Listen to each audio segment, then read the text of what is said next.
tell me what is it that happens in your mind when before those things happen? uh, they just need to back up off me. People just want to be messing with me all the time and, pushing me and they make me act that way. If they would just all just chill and step back and leave me alone, that'd be cool.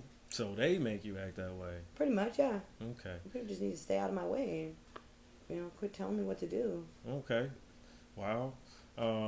Well, one thing I want to ask when someone you say pushes you or tells you what to do, how do you process that? Like, what goes through your mind when someone tells you what to do?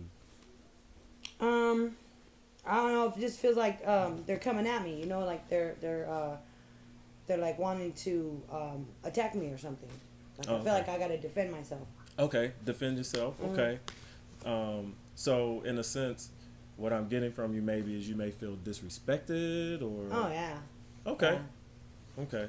So I can understand how when you feel disrespected, that's cause for wanting to defend yourself, maybe even verbally or physically. I understand the frustration, but Mm. my question to you is, what type of evidence do you have that they're talking about Trey? Well, I don't know. Their lips are moving, man. They just be talking. I just hear that tone in their voice. I don't even really have to hear the words that they're saying.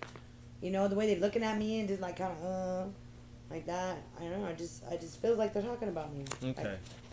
I don't know what evidence. I don't like got like when we in court. I didn't see no like book on it or something. All right. So when I say evidence, I mean like how can you prove that they're talking about you? And then my question to you is how do you know that they're talking about you in a negative way in order to trigger you to act in such a violent way or in a negative way? Well, I don't know. I guess I don't. Okay. I Okay. don't. I don't have no evidence. Well, thank you for being honest about that because I mean that has to be a little hard to admit because you've been having some issues with again some of your classmates and some of the teachers, and it does seem like it stems from you thinking that you do say that you feel like they're talking about you, but you don't have the proof. But again, my question was, maybe they could be saying something positive. You seem to tend to go towards the negative, so that concerns me about. Sometimes we have this thing called our coach, our self coach or self talk, and sometimes we have our coach that tells us these things, and it sounds like your self talk is more going towards the negative, the bad things about yourself. So what we would like to do is have you tap into that positive self coach, that self coach that tells you, Trey, you're doing well, you do these things good. You know what I mean? If your self coach was positive, what would Trey's self coach say about Trey? Like what's something positive that would be your self talk? Um, that you're good at sports.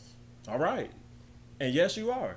I've seen you out there, man. I mean football, I'm like seriously, I'm scared for the kids out there. So you're definitely good at football. And what else could you say about yourself? Now, when you get angry, like I said, this happens frequently. What are okay? So we know that it happens when someone is talking about you, or you feel like someone is talking about you. You feel like someone is telling you what to do.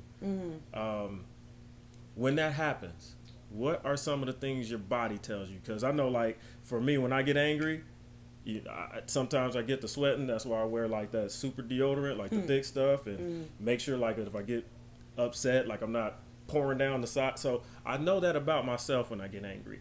What is something that your body tells you when you're angry? Well, I just feel like this tightness in my jaw, and I feel like my hands are clenching up, like I just want to sock somebody. I have seen And that. I Yes. feel like I start like I don't know. I start like I can't think straight, so Okay. I feel like I can't like talk straight either. So I start like talking real fast, and I can't really get the words out. I just feel like I'm not in control. Like I just want to just like fight. Wow, not in control. That's a pretty good way of explaining it. Not in control. Okay. Okay. Okay. So one of the other things with self-talk is we have to get you to understand that all of these things are within your control. Trey has the power. So that's the other thing.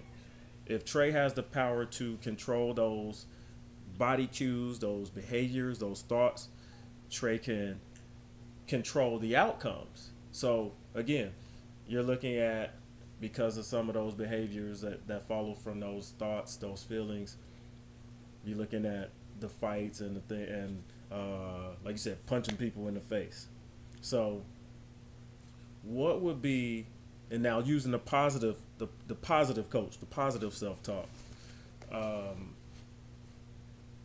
instead of punching someone in the face, what would be a different way of channeling that anger? What could a positive action be instead of that negative?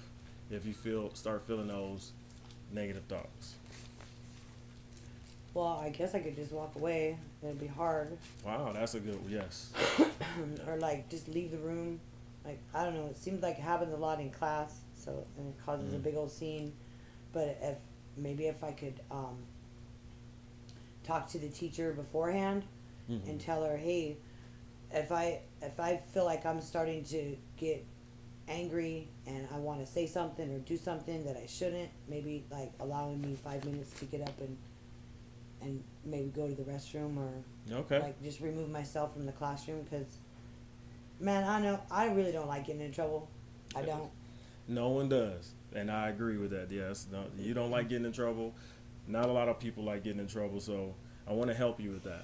So what I was asking is basically, do you have any coping strategies which helps you deal with those times when you're feeling that way? But I want to introduce you to something, okay? There's this thing called size of the problem. So when you have problems, what you do is look at the size of it and then figure out, how should I react to or respond to that problem, okay? So there's a small problem, medium-sized problem, and a large-sized problem. Part of your large-sized problem or reaction to large-sized problems are what they call fight, flight, or freeze. Well, my friend, you decide to fight. They've gotten you now to the, again, you're fighting and looking at possible expulsion. And you said you don't like getting in trouble, right? I would like for us to establish some goals for you, okay? So you say you haven't been at a school more than a year, and fighting and getting in trouble is something you don't like. You want to see that come to an end.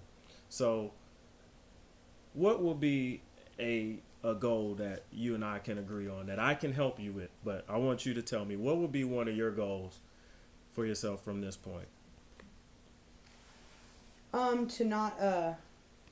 To not get expelled anymore, to not like get in trouble. But I think that's kind of like, I don't know, that's gonna be really hard to just jump right into. So maybe like we could go week by week.